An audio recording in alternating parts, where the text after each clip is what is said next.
Well, good morning, everyone, and welcome to Monmouthshire Making a Difference this morning. It's great to see you all here, and we're just so grateful to all our speakers, some of whom have come many, many, many miles today to be here. So we're really grateful to Grace and Nimrod and Martha. It's brilliant to have you all here. I am not Phil Hobson. Councillor Phil Hobson is our lead cabinet member for sustainability, but he must have been held up. He was meant to be kind of doing the welcome and things like that. So I'm just sort of stepping in. As you know, Monmouthshire is proud to be a Fairtrade county. We've been a Fairtrade county since 2007, I think it is. And we're really blessed in Monmouthshire with very active Fairtrade town groups, and some of them are here today, and Ruth is outside selling things, and you know, it's really good to have such active groups in the community. But we thought we'd organise this event for staff to raise awareness again amongst staff about Fairtrade and the difference that it can make. And you might have heard mention of the Wellbeing of Future Generations Act, but it's a new bit of legislation that comes in from April in Wales, and it means public bodies have to show how they're working towards all these different wellbeing goals, and one of them is a globally responsible Wales, recognising that what we do in Wales makes a difference across the globe. So this is good because we can put that down on our list and show that we held this event and it's very globally responsible, and we're thinking about how we can all make a difference across the world by the things that we do here in Monmouthshire. So, without any further ado, we're delighted to have Nimrod with us. Nimrod has come from Uganda. He's got a whistle-stop tour around Wales over 2 weeks. He's speaking up and down the country. He's been brought over with Fairtrade Wales and is doing a tour of all sorts of places and events and schools and things, talking about his experiences in Uganda. We're delighted to have him here today. And I will just get his slides up, and then do you want to sit here and scroll through your pictures, or shall I just scroll through them as you're talking? What would you rather do? Are you happy to, do you want, yeah, you're going to be first. So do you want to stay there and speak, and I'll just go through the pictures for you? Yeah, okay. Thank you. Good morning, everybody, and we're privileged to have you take some time off your busy schedules to come and attend to us. My name is Nimrod Wambete. I'm 61. I'm married with 7 children, 2 boys, 5 girls. I live on the slopes of a big mountain called Mount Elgon.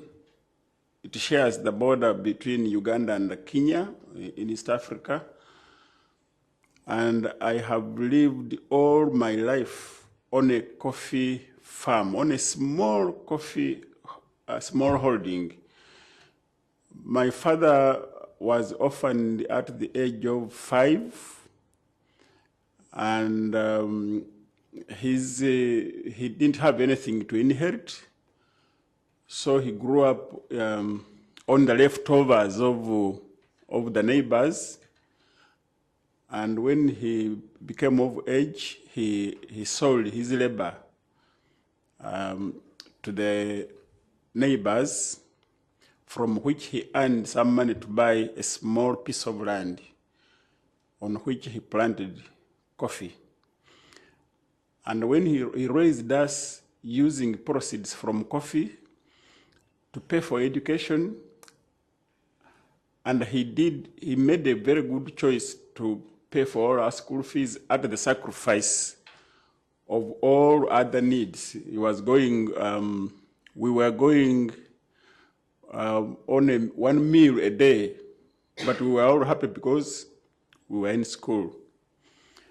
And I'm glad that when he passed away 6 years ago, he passed away with bread on his table, because all the 9 of us had graduated into different professions, me as a teacher, my sister as a police lady, a nurse, and we were all helping him, paying back for the sacrifices he made.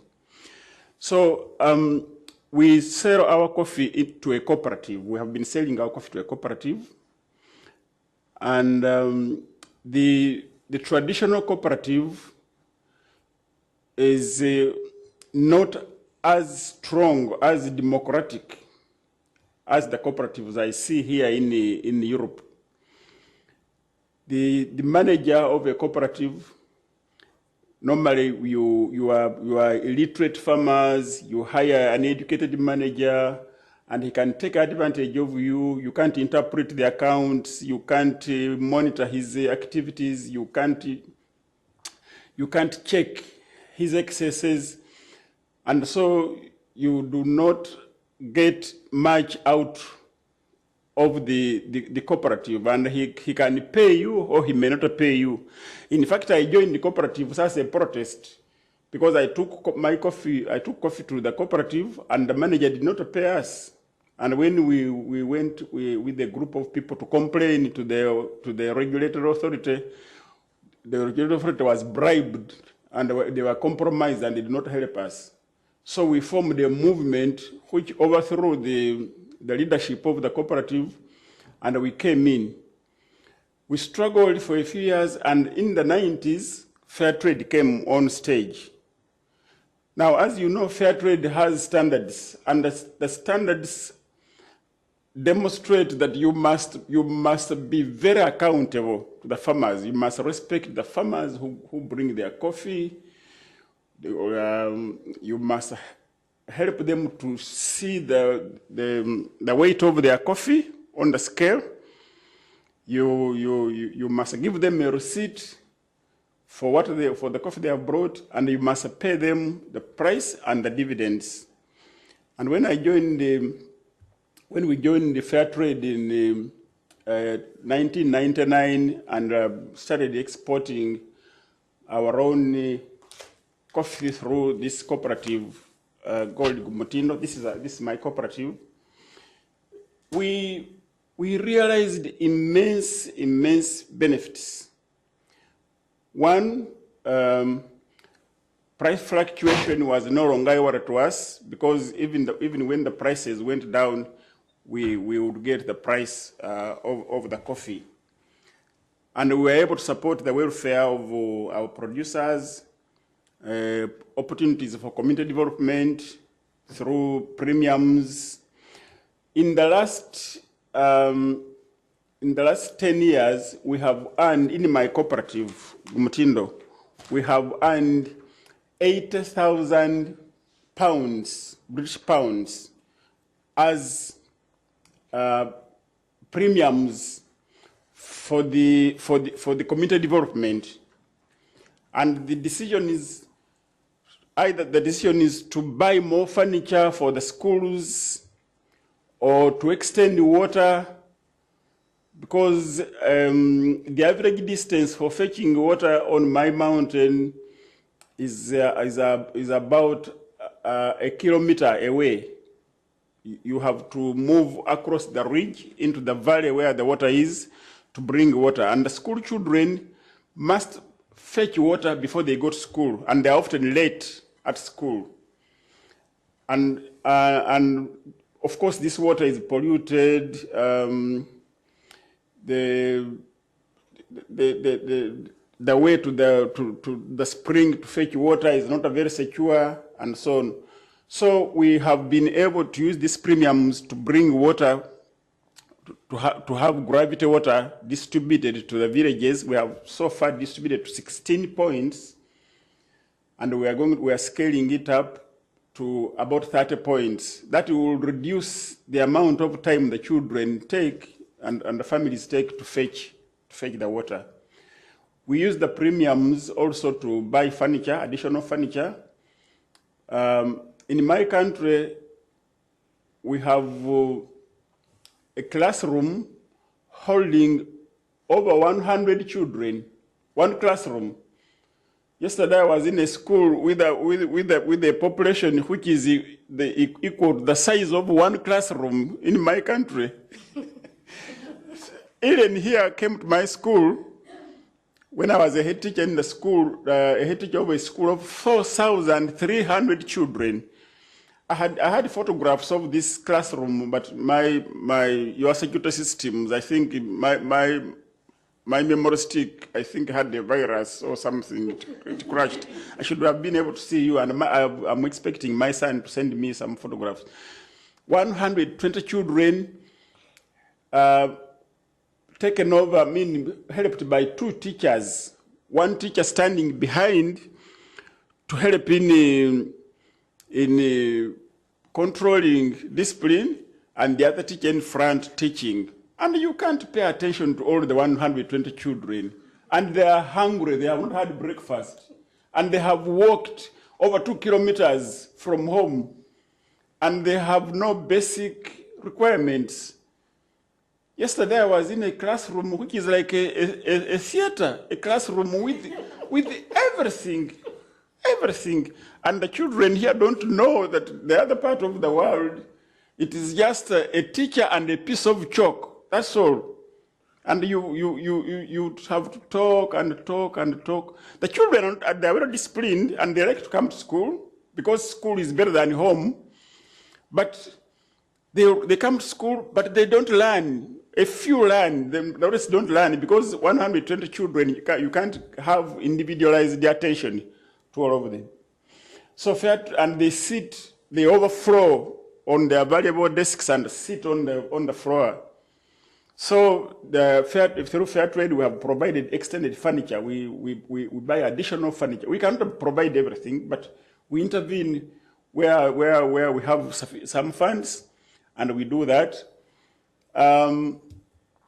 We have, in our cooperatives, we have a first aid kit in all our cooperatives. So if you have, farmers have a problem or a minor accident, they will rush the cooperative because in the government health units, there are no drugs.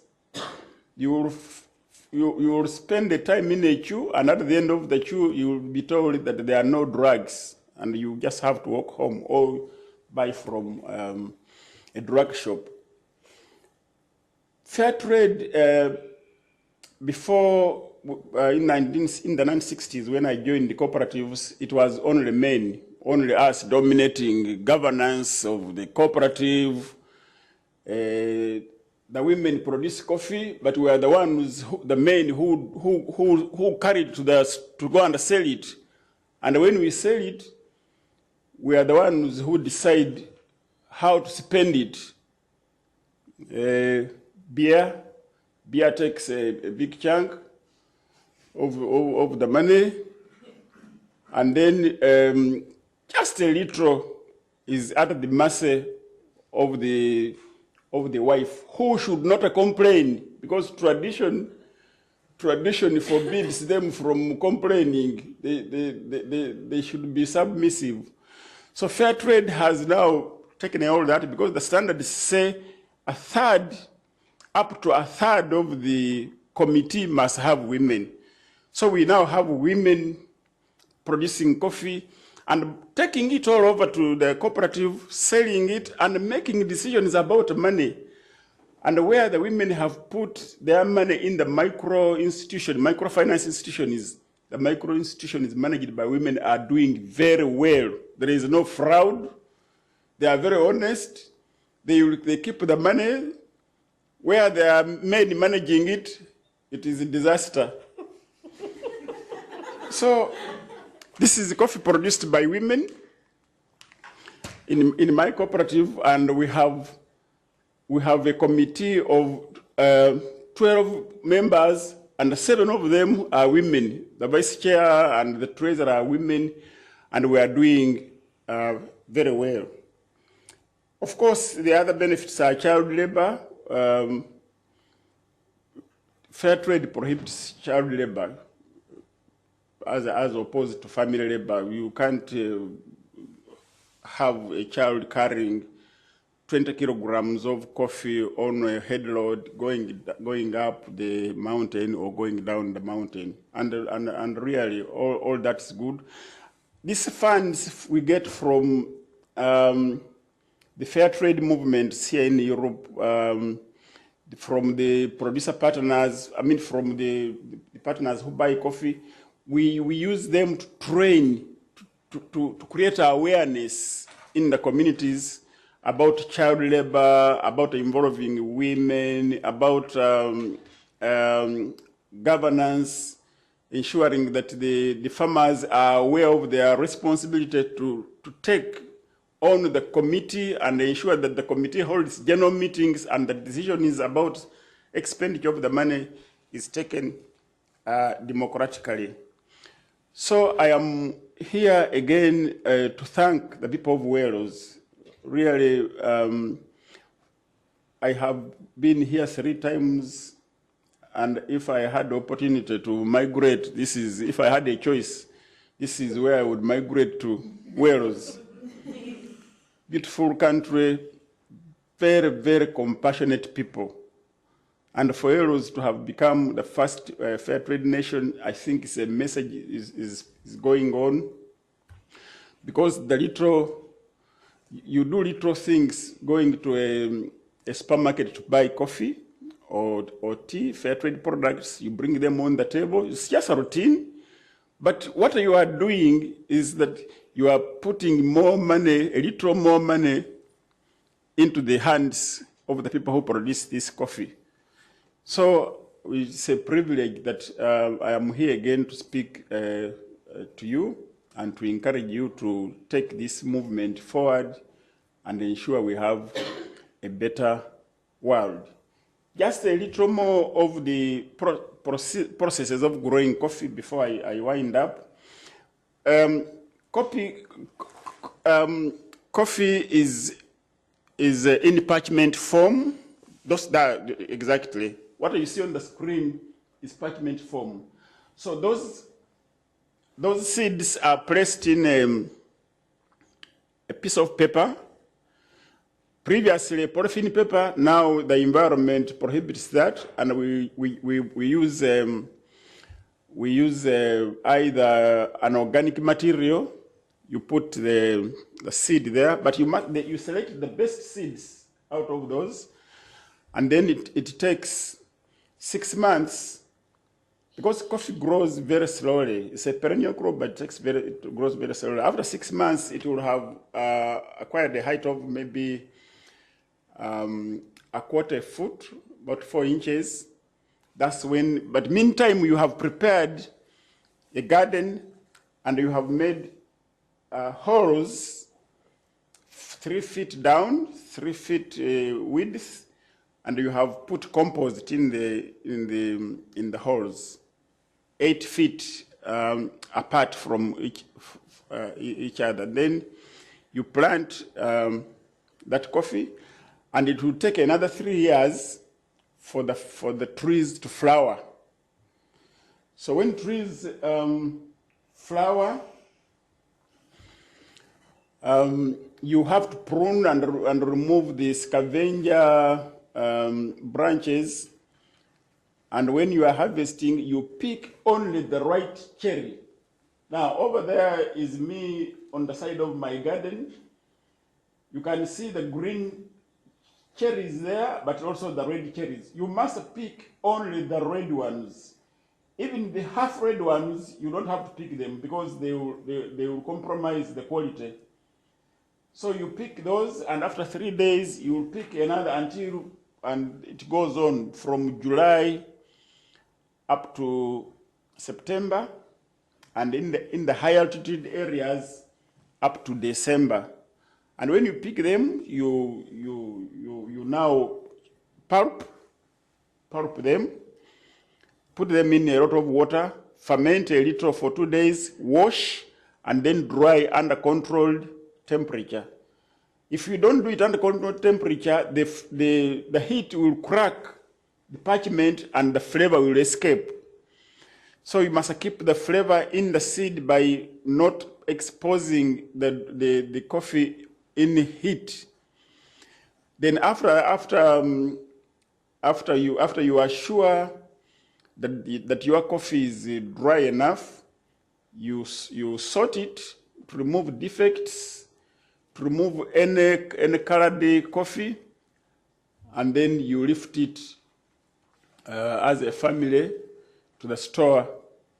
Now, in the Fairtrade store, your coffee is again checked thoroughly to ensure that there are no foreign materials in the coffee, that you have dried this coffee away from any other pollution from birds, or pollution from animals, or pollution from other crops.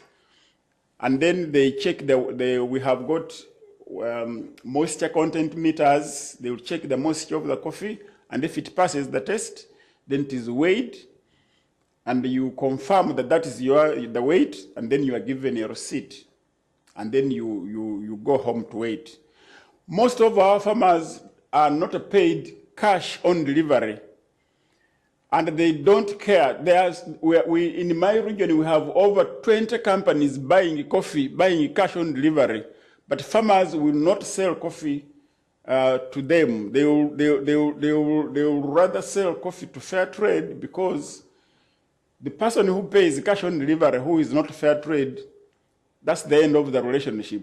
I pay you the price, and we part. In Fairtrade, when I take my coffee, I wait, because I have trust in the committee.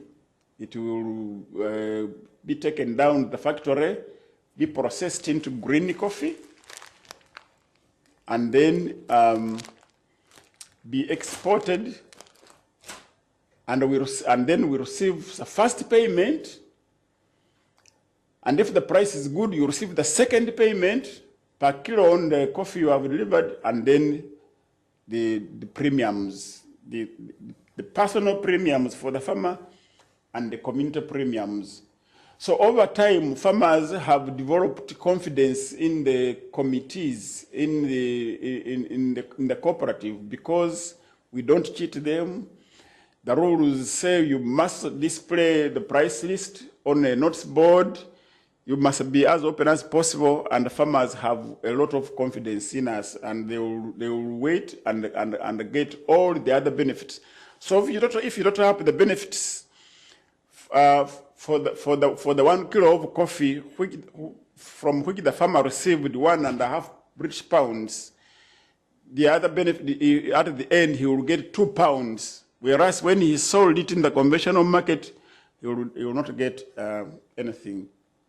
So this is my story and my encouragement to the Welsh people, to all of you, to embrace fair trade, take it forward. And I thank the organizers of this function.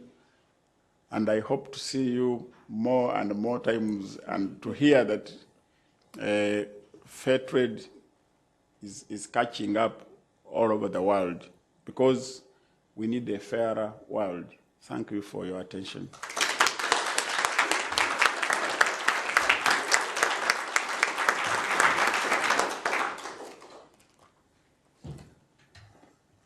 Now, we were meant to have Dawn here, who is one of our training officers, who has just not long come back from Uganda, but sadly she is not very well today.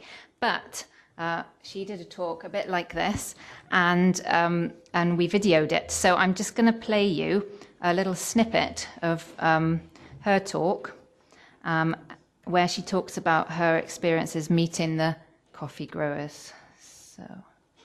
There's another project that Wales are heavily involved in, and it's coffee making.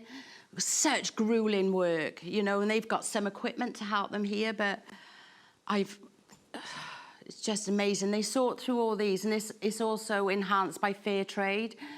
So I know that we think, oh, you know, we're helping. You are helping so much when you buy Fairtrade. It means that they get an extra 10% on their goods, you know, that could feed their family for another month than buying other stuff. But they sort their coffee beans, and they're picked by the people of the village, so everything's hand done, and then they're sifted. And honestly, the picture doesn't do it justice, because they're like little gems. They're like, oh, they're beautiful. So they're sifted and sorted, and then this process of cleaning them.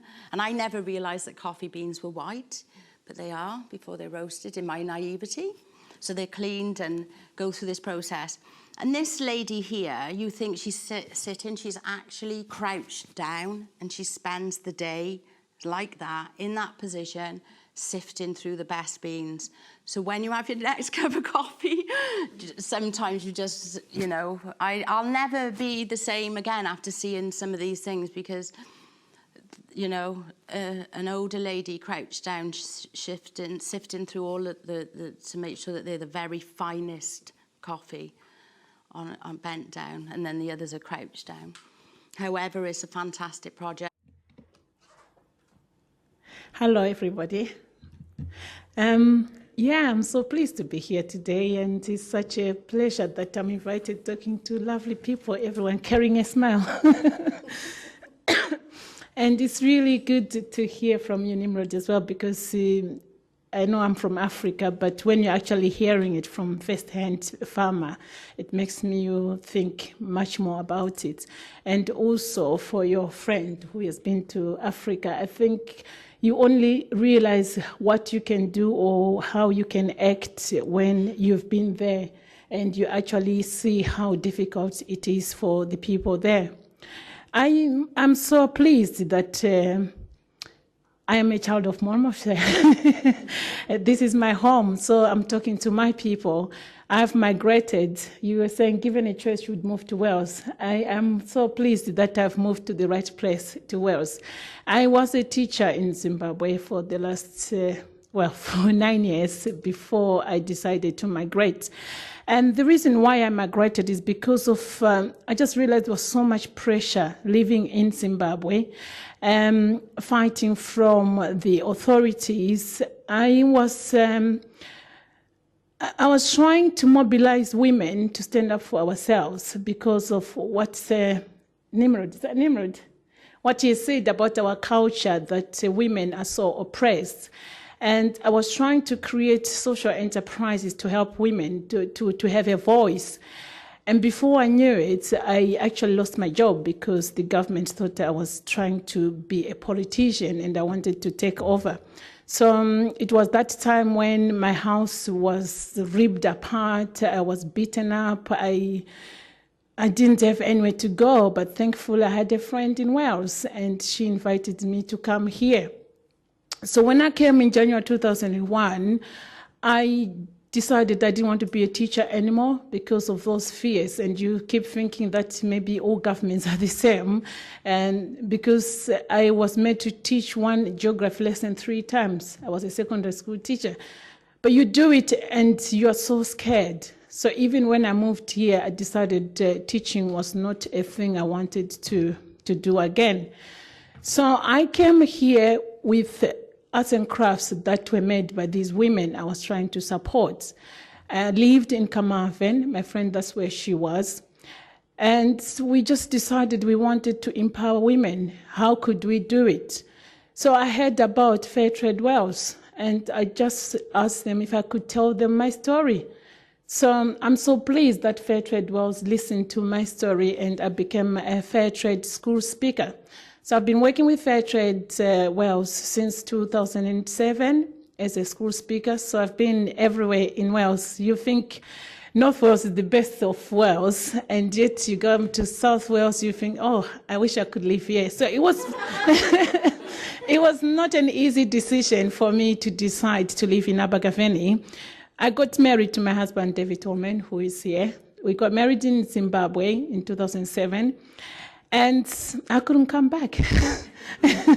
So again, we had to fight hard for me to come back to Wales. And I realized now my path was fair trade.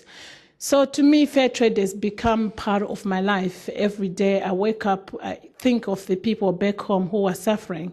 It's a different story with Zimbabwe because we don't own land. Land is owned by people who are elite, and you find that fairness doesn't exist in Zimbabwe. A lot of people in Zimbabwean communities are worried because they don't own anything. Even if they can be given a portion, like, for example, there was the land redistribution that took place. The land was not equally distributed.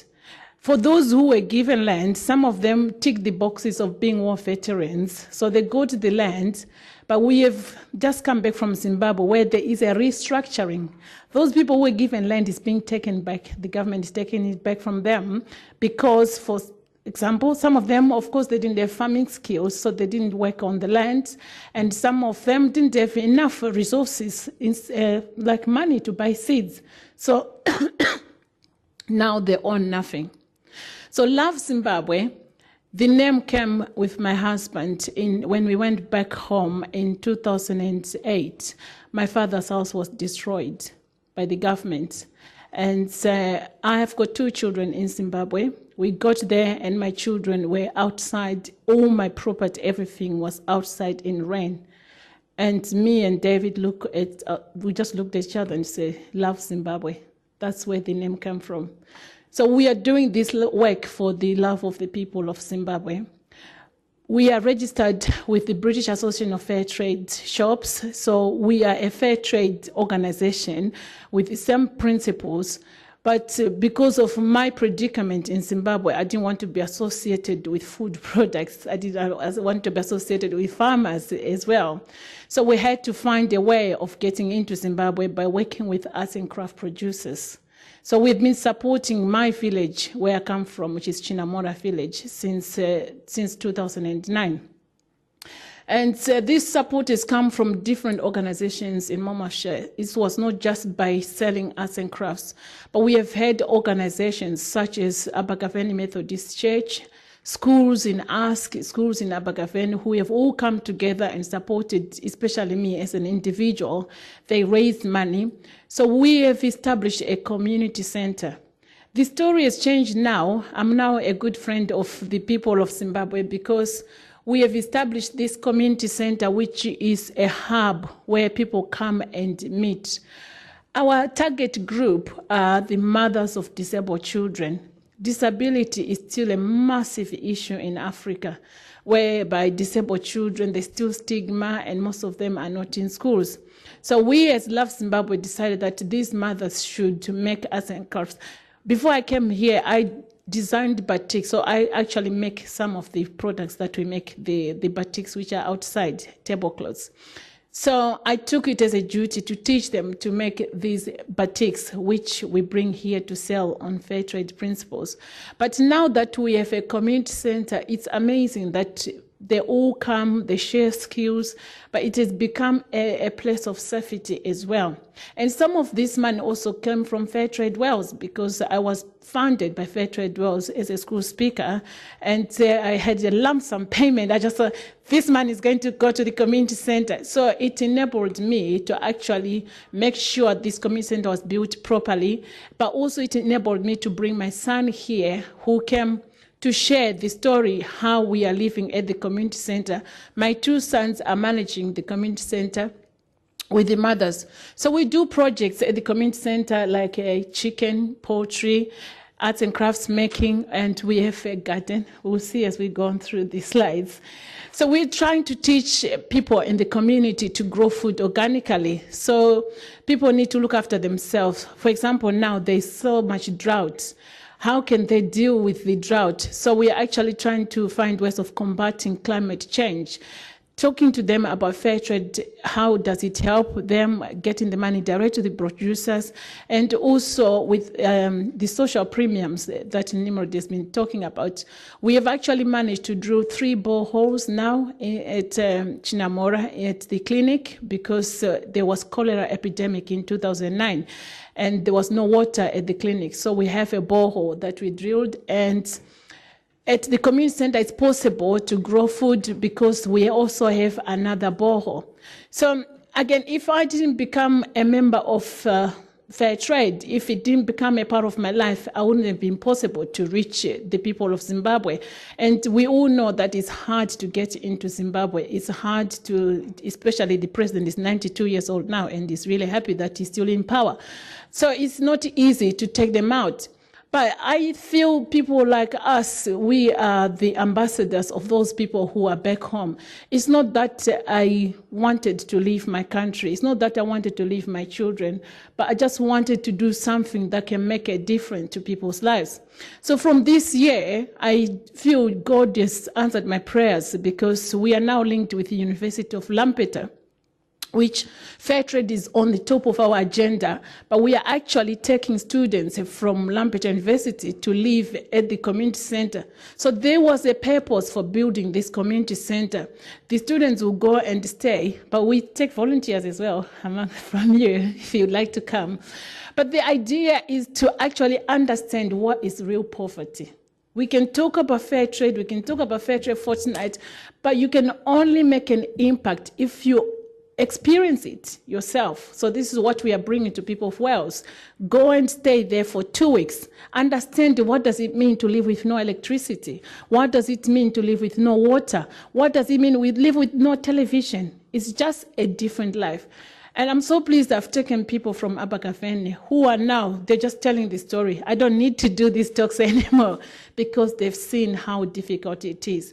They've seen why it is important for us even to celebrate issues like fair trade. It's one of the movements which I feel we are all worried about Africa in 2050, but if we keep supporting fair trade, if we keep supporting those people, I think we are making a massive change to those people's lives, and we just need to keep doing more. So I just wanted to show you about some of the things that we come across when we go to Zimbabwe, the outreach work that we did with the students. So these are students from Lampeter University. And we decided to visit our disabled community. So we have the slide showing is of Mr. Kunaka, who is he's blind. And Mr. Kunaka has got 3 daughters. The wife left home because she couldn't take the pressure. It was just too much for her. So we got at the house and the kitchen was so dirty. So we decided, me and the girls, to clean. We just had to wash the whole kitchen. It's not much, but at least it's something. But with our other volunteers, we decided to do a kitchen garden for him. So we have dug a pond for him. So this is one issue we're looking at about water collection. So he's got a pond just outside the kitchen where he can get water to water the kitchen garden. So on the top middle picture, that's that girl, she's Welsh, Eggy, and that's my son. They were actually planting beans on Mr. Kunaka's garden. So I think Fairtrade is it's not a charity. It's about giving people hopes, giving them skills, and just helping them find solutions. How can we come out of poverty? So those are the images. And then, so that's Mr. Kunaka. The other thing we did, the picture in the middle, that's his bedroom. That's all he has. And we just thought, well, how can we help? So we got into the bedroom. The floor was just sand. And the bed, that frame, that was his bed. So we decided to take everything out and clean the floor. The extreme picture there, that was the floor before we took everything out. Actually, we were almost halfway through taking all these things out. And the student just decided to raise money, and we did his floor. So that's the bedroom floor. He didn't have a door as well. So we also did, that was me and him opening the door, the first picture. But just that small thing, just to be able to do that small thing, it makes you realize that we can work together. We can all make differences in people's lives.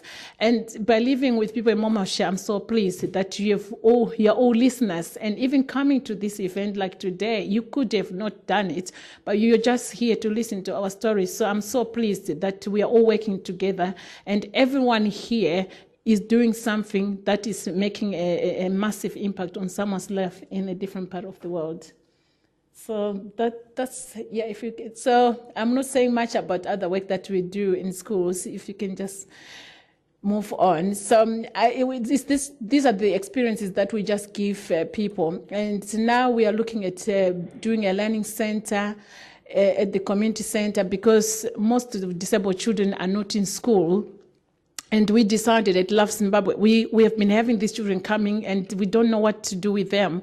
So if we have this learning center, they will come, they will learn even just basic skills, how to read and write, but also to have something for them. Education is a human right. We are all here, most of us, because we are educated. I'm here because I was educated.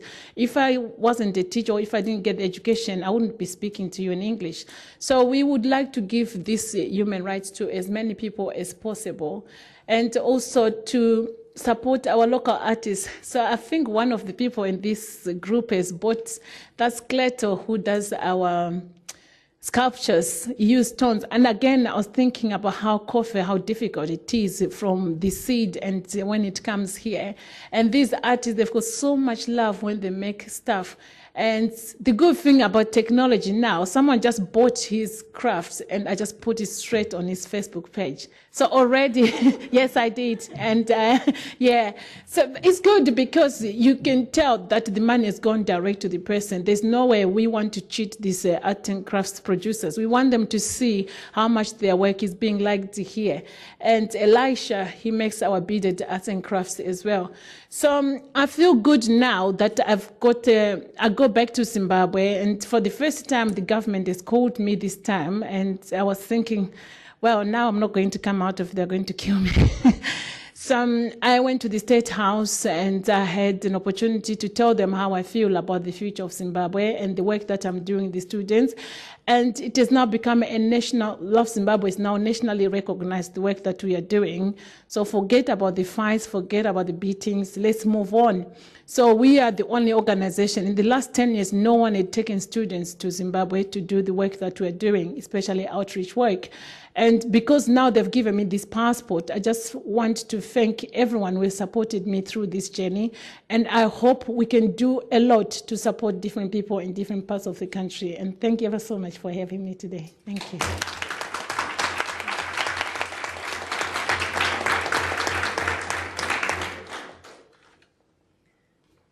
Thank you so much, Martha.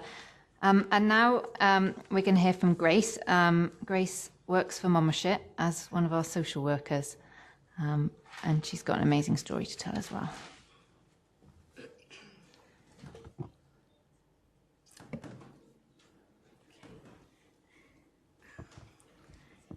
Microphone testing, can you hear me?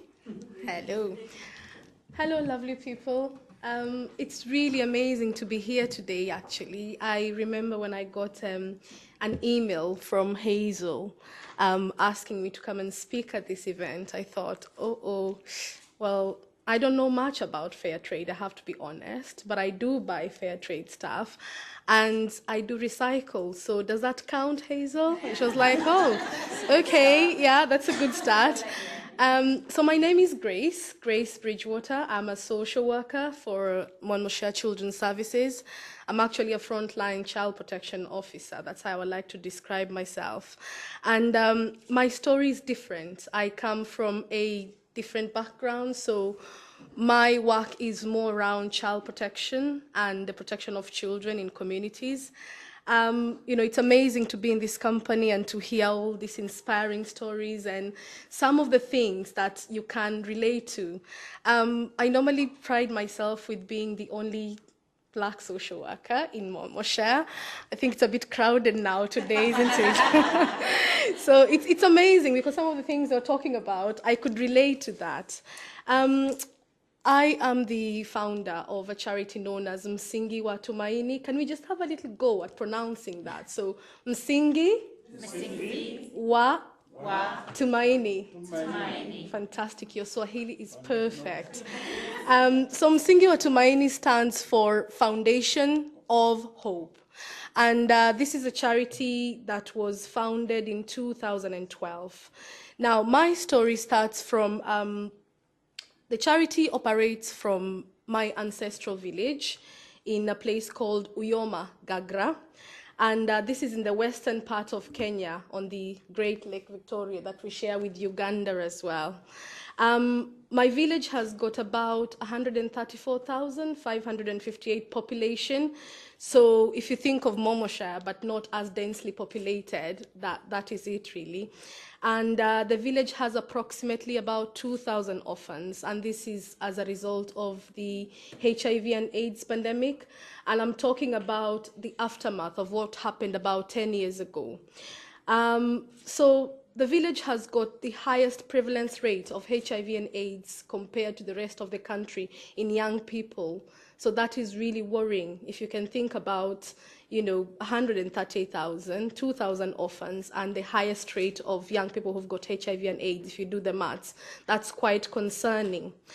The culture I come from, as probably Nimrod just mentioned, is a culture of actually quite oppressive culture. And I think the beauty about talking about these things is raising awareness so that people can understand where the story starts from. So in my village, if you have two children, a boy and a girl, you prefer to send the boy to school compared to the girl, because why would you educate a girl? What's the rationale of that? She'll just end up cooking for a man anyway. Why waste that money?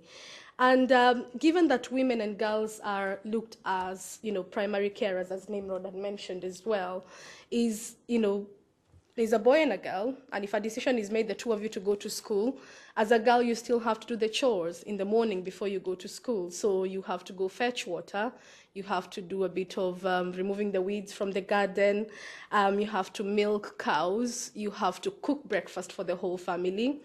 And, it is hard work. It is not something easy. Now, even after you do all that, you have to walk about 2 kilometers to go to school. So what I'm trying to paint is a picture of a life of a child, of a girl in the village where I come from. And you go to school, you learn, and if you're lucky to go through all that, come out with an education, then you've got bigger problems, according to my mother, who would want to marry an educated woman, They've normally got a big mouth on them. That's my mother's interpretation of an independent woman, an opinionated woman. So you can see why my mom was so concerned about me, because at a very early age, I realized I don't have these skills, My mother thinks I'm very lazy. She thinks I can't do crochet, which is a skill you need to have back in the village. I can't do hair, you would earn a living with doing that. I can't till land. I'm too, soft for that. My God, I can't even milk cows, I'm surprised at how I got married myself. Sometimes I think, oh, how did that happen?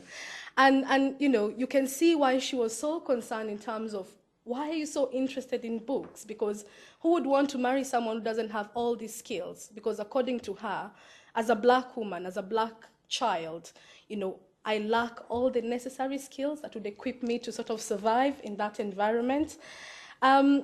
But one thing is true, though. I realized when I was growing up that I loved books, I loved education, I loved learning, I loved the aspect of just turning up to school and, learning about different things. And that is where my story starts. So growing up, that was one of my motivations. And I knew in my heart that, I cannot be the only girl who thinks like this about education. And it was really interesting growing up. Now, when I came to the UK, part of what I did is to straight away get myself into doing a course, doing a vocation, if you like. And I registered to become a social worker, and I did social work training, and that was interesting. Going back, I come from a really big family. My father had 5 wives. We are 24 of us in my family, 12 girls and 12 boys. And growing up in this household was quite interesting. I think it was one of the best times of my life. I'm the 24th born, where I come from. So my manager really struggles because I'm not used to people saying no to me. I get my way all the time, unfortunately. But she has to say, no, Grace, we can't do that. I'm thinking, oh, why, But I realized that there are certain things that happened to me growing up. And I realized that there are things that continue happening to children back in Kenya, which were not right. You know, if you have 24 kids, it's very difficult to keep an eye on every one of them, like Nimrod had mentioned. And in 2011, I went back home to visit with my husband, and I found one of my cousins. She was 13 at the time, and she had a baby. And I thought, oh, okay, what happened, you know? And when I tried to find out what actually happened, because coming to the UK sort of gives you a different exposure to how life is. And, you know, we don't normally have 13-year-olds who have children in this country.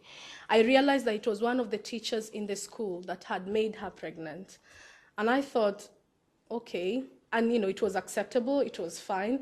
The only unfortunate thing was that my cousin was expelled from school, but this man continued to work. He continued to be the deputy head of the school. He continued to do whatever he was doing. And that really concerned me. That made me think, okay, this is not right, you know. What made me think like that? It's actually the education. It's actually the opportunity to learn what is right from wrong. It's actually my social work degree. And I was really disturbed by this. And I thought, I need to do something about it. And I looked at the situation from what the man is saying. And in fact, the whole community had now turned, and they were feeling really sorry for this man as being a victim of being seduced by a 13-year-old. So you can think about 13-year-old girl, 50-year-old man, do the math. How does that happen? You know, but everyone was feeling so sorry for him. And I came and I thought, actually, we need to do something about it. And I spoke to some of my lecturers, and I say to them about the problem. And through the support of my husband, the lecturers at my school, my previous university, we set up Singiwa Tumaini, the charity that is working towards supporting children. Now, coming from two angles of being the only child in my family and a girl to ever access university education was quite crucial to me. And I wanted to give an opportunity to children to have a life like me. And where I come from, it's not, you know, give them an opportunity so they can all come to the UK the way I did, but give them an opportunity of just having a choice of how they live their lives, a choice of what they want to do and not be told what to do. So Msingi wa Tumaini was set up in 2012, like I said, and we have different projects. So the main thing was to look at what are the gaps that will enable children stay in school. And some of the things we identified was, for example, child protection. Nimrod mentioned something that was quite crucial. The kids prefer to come to school rather than stay at home. From a child protection point of view, the children prefer to be in school because the abuse happens less in school compared to being at home. So we decided to set up a child protection training where we enable people to come from the UK to come out and support and do child protection training. That is one of the child protection training we did in 2013. The lady right in the middle, the one who doesn't look the same like everyone else, she's a program lead at my previous university at Oxford Brookes. And it was really interesting when she came out because the village is the village. We don't have any flushing toilets. There is no running water. There is no electricity. It's basic the way it is. And what we try to do, again, to work with the community in a very anti-oppressive way is we try to speak to the stakeholders. So around that picture, you can see there was the chief of police, the people from health, people from education, people from the community, the boys who hung around in the community. And when we were having a discussion with the teachers, one of the teachers said something really bizarre. I look at it right now. And he said, and I quote, you know, as a teacher, if I have sexual intercourse with a child, I am helping that child because I will pay them, and that money will help their families. And sitting here today, I've never been so ashamed to be part of that community. And we went back to the compound, and Maxine, bless her, she said, Grace, well, I need to pack my bags, I need to leave. And why did you bring me here? And I said, well, I think it's just an example of a testament of where I come from. And actually, the reality is, if I didn't have the education, if I didn't have the exposure, maybe my outlook of the world would be the same. So I wouldn't want to stand here and think, oh, I'm the big I am, you know. but it's through the education. So one of the things we identified was actually to change this mindset, you need like a revamp of the culture, really. And how do you do that? I'm not a politician myself. It's through education, because that is testament of what has worked for me, and I am here today because of the education. So we did the child protection training. We offer 1 hot meal a day to keep the kids at school, because you find some of the girls, they go and take part in prostitution around the lakes to get food. So what do? We provide 1 hot meal a day. And it's just basic. What you're seeing the kids eating there is just maize, the white version of sweet corn, and beans, and 1 cup of tea, which is black tea, we call it, without milk. And because of that, we've had about 200 girls come to school. And, we had a school, but because of the population, like Nimrod had said, we now have a school under a tree, like their desks under a tree. So that's one of the classrooms. You can see the children there. We provide the food. They cook the food themselves. We don't have lunch ladies in the village, but they're happy to do that because it's something that is given to them. So they're taking responsibility of the community as well. We don't have, fancy kitchen halls. That's our kitchen right there. That's the food. That's been served out now for the kids to come and eat. And it's something as small like that makes a big difference. Apart from the 1 hot meal a day, apart from the child protection, we also have a chicken project. We sell the eggs. The eggs support to fund the feeding program. My husband and I farm, so we are farmers as well. So we farm maize and beans, and we donate that to the school. The eggs help as well. The eggs that don't come out quite okay, broken, or they don't meet the standards of the people we are selling to, we provide that for the school and to meet the nutrition for the children as well. Apart from that, we collect books, toys, old clothes in good condition. So those are some of the things that we collected. And before I came to Wales, I used to do talks around schools. It'd be really interesting to find kids coming up and saying, Grace, I have 2 toys. You can have 1 for a child in Kenya. And that's really amazing, because these children come from a place where they've never really had anything given to them. They've never had a Christmas present. They've never really they don't even know what an Easter bunny is, so it's just amazing. It's an amazing feeling to have children who feel there's someone out there who thinks about them. We are trying to do like dairy farming. The climate around where the village is not sort of quite good for the dairy farming, so that's a work in progress. But what we do is we try to use the cows to teach the children how to learn essential animal husbandry skills around the village. And so that is that. Next slide.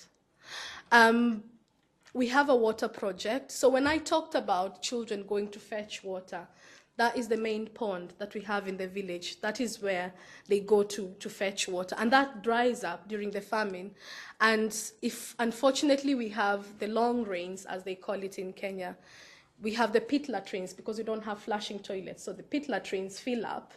And as you can imagine, as the sewage is coming out, it's going through that water. So the water is not safe. At the moment, we are trying to sink a borehole, and we are trying to raise funds to sink that, because there's a lot of diseases, cholera, dysentery, typhoid, that comes from drinking that kind of water. The child protection training, that's the classroom I was talking about. So that's one of the classrooms because of the increase of children coming to school. One of the things we are looking to do is on the child protection point of view, is to set up a child protection desk at every police station, and so that we can have children coming in and talking to police officers who are women who have been trained by our charity, sort of deal with child protection issues. That is a really lovely picture, actually. We had those clothes donated by a school in Oxford. It's called Dragon School. So it's always amazing, like, to go to the village and see a child putting on a shirt, Dragon School, and to make that association with the UK and Kenya, it's just amazing. In conclusion, I'd just like to say, the lack of value that is placed on girls and women means that they're the most vulnerable ones, yeah? And educating a child in my village simply means she will get a job, she will put her earnings back into the family, especially if they're a girl. She will have a choice of who to marry. She will have healthy children because she's got a choice of education and knowing what contraception is. She will have an adulthood that is actually a proper adulthood because then there is no abuse and all that. Msingi wa Tumaini is a collaborative model. So we work with the school, we work with the children, we work with the community, and it's all a cycle, you know. So we stand for free food, free sanitary towels, because one of the things we discovered in the gaps is that when it's that time of the month for the girls, they don't go to school because they lack sanitary towels. And if you look at any setup in Africa, sanitary towels is actually a luxury compared to other needs in the family. So we provide to 500 girls sanitary towels. We provide those with underwear because you find you can provide sanitary towels, but there's no underwear. So you find girls have 2 underwears to use, every 6 months? So that is the reality. And I know there are people in this organization who've, said, Grace, how can we help? So just bring me knickers, and that there's a time in my office on the corner, loads of underwears, and colleagues are thinking, what's happening here, so that's that. Our work is not without hiccups. As you can imagine, where I come from, we face a lot of corruption. There are people out there who don't have an outlook the way we have. So I know child protection is, the way they call it out there, is almost like a Western ideology, but I know the effects of experiencing child abuse and what that does to someone. So really, it's not a Western ideology, it is a human ideology. It is a right for everyone to live a life without abuse. We have our own successes as well. So this year, we celebrated one of our girls who's a beneficiary of the scholarships the small scholarships we try to give. Her name is Joyce Okore. And Joyce became the top girl in the district when they did the primary school education. And we were very lucky that Joyce got a really good scholarship to go to a really good school in the city. So her first ever time to leave the village to go and get education. And Joyce wants to become an engineer. So that's really inspiring. When I look at myself, when I look at my journey and where I came from, it's a real privilege. And I did say to Hazel, for me to be here today, for me to be able to have this opportunity to talk to you, first of all, as a woman, a social worker to this esteemed local authority, which I'm very proud to work in. I'm not saying that because some of the senior managers are sitting here, it's actually true. And really, to be one of 24 children who've been able to access university education, been able to have a job like the job I have, I think it has really happened for me. And this is the opportunity that I'd like to give to every child in the village, a chance to just have an education, a chance to just know the difference, a chance to just know that actually a time has come for African women, not for us to sit at home and hope you're going to marry the president, because, unfortunately, they only marry one wife. Actually, you can change your own life through education and through a chance through the community. So this is the support we would like to ask you to come on board and, support us do the work that we are trying to do in Kenya. Thank you very much for your time.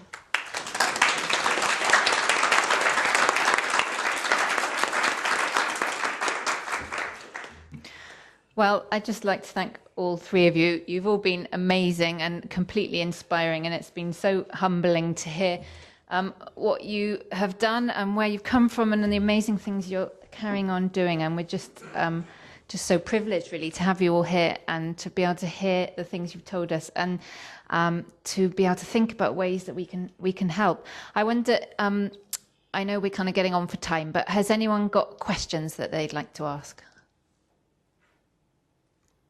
Phil, at the back. Phil, you can eat humble pie for being late, okay? Apologies. I'm here. You talk about fair trade. The money in the chain from the grower to me drinking this here now is the money tends to be, I presume, in the processing, the packaging and the marketing, not the growing. So you're getting farmers £1.50, £2 a kilo. I'm drinking coffee at what, £20 a kilo, £50 a kilo when I go to somewhere to buy coffee. There are trade tariffs to import into Europe or the European Union trading area. Is it the case that it's okay to put the raw bean in to Europe, but it's prohibitive to import the finished product, which basically means that the processing, where the money is actually held in Europe, and basically you're blocked from that? The question is, I'm asking is, if we were to get rid of tariffs, would that enhance the work that you're doing and raise living standards in Kenya?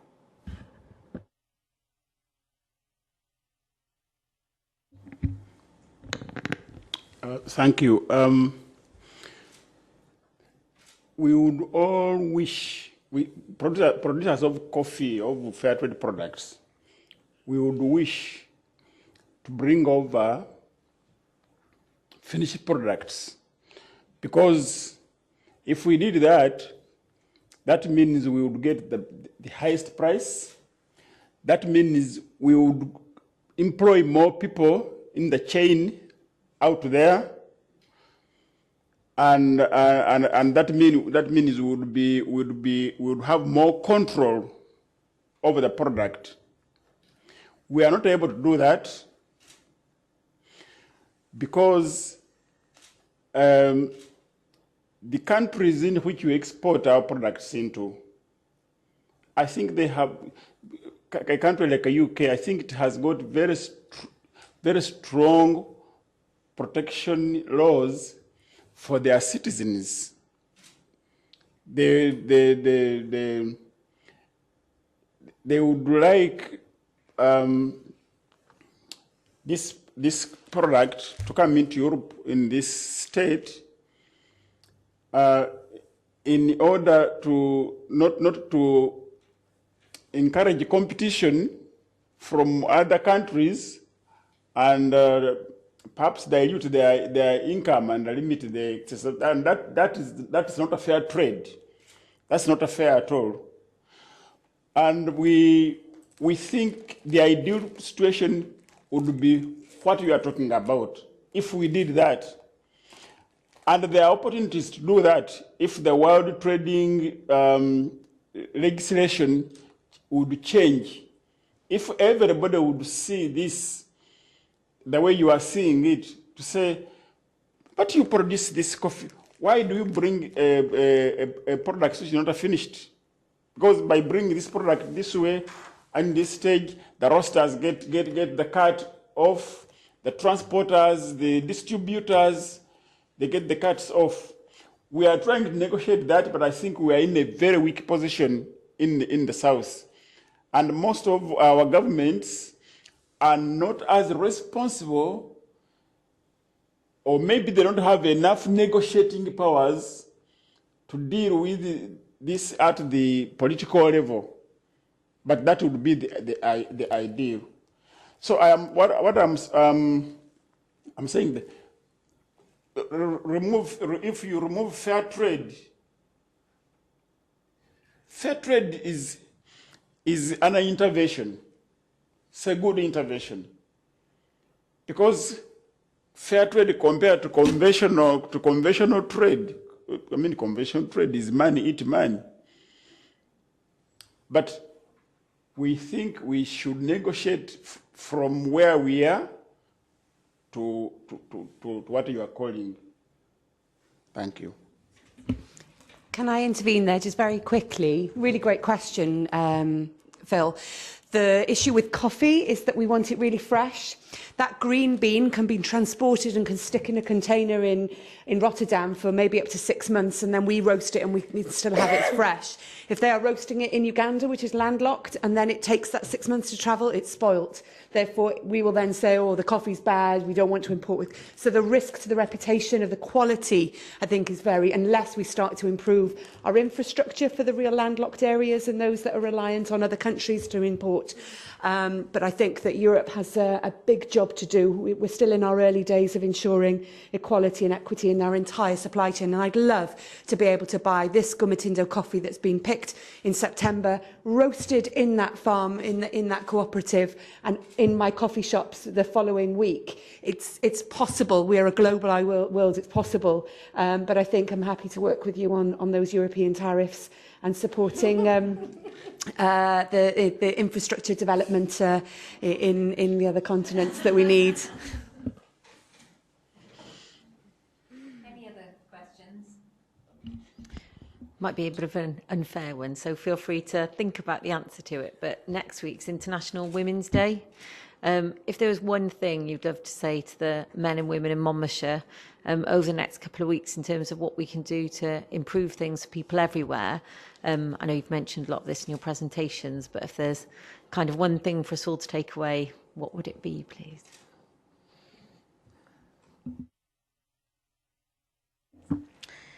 That's a really good question. Thank you very much for that. I think for me is investing in women. It's the education of a girl child. It is supporting countries like mine, a village like mine, educate a child, because I'm a testament of what education could do. So investing in the girl child, because when you invest in one woman, you've invested in a whole community. Thank you.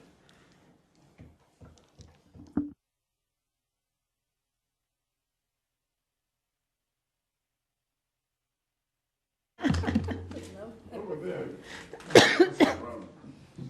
It's going by women. And if it was I don't understand, if you went to a store to buy coffee and you bought lots of that would make a difference to our women.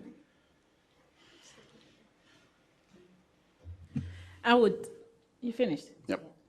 I would say, after hearing our stories today, I would want to send a message to whoever group that will be raising awareness about International Women's Day, just to look at yourself, people here, especially look at the women here and look at how lucky, well, now I live here, I'm part of the women here.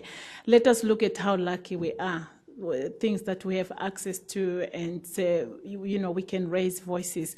But let's look at a woman in Africa who is really struggling. So I think we need to raise those issues, raise awareness, and also to look at, is it immigrants? We are us as well, like look at these issues that brings us over what we have to go through, which some people don't even realize, that women, in most cases, you find that women who have moved from Africa are the ones who are actually going back and doing something different to girls. So that's my message. Thank you. Well, thank you so much, everyone. Phil, I wonder, do you want to just kind of wrap up with a few words? Thanks.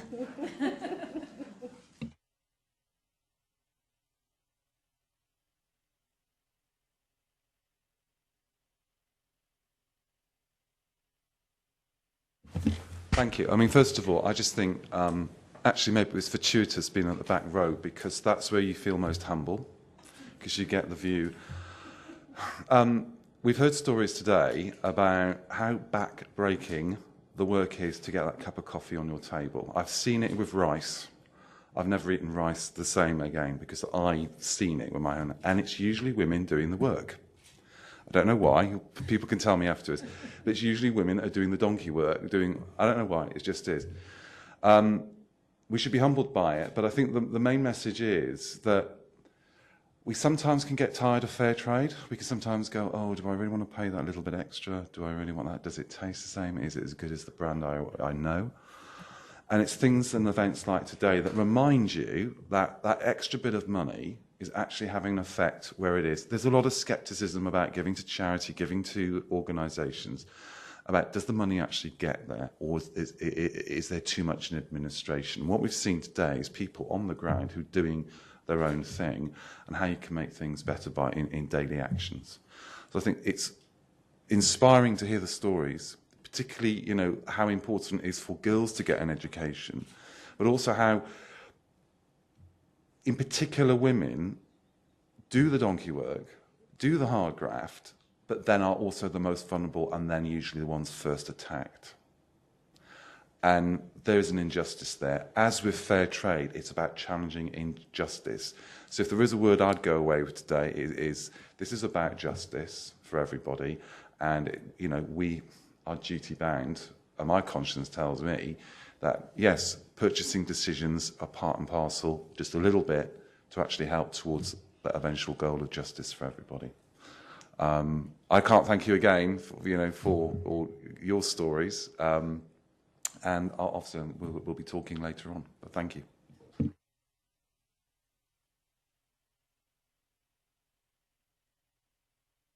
So just to remind you, there's things for sale out there, and there's Fairtrade coffee for sale and Fairtrade coffee to try, and do, stay and chat to people or drag people from your office up if they haven't come up and you think they should. So thank you very much, everyone, for coming. Thank you.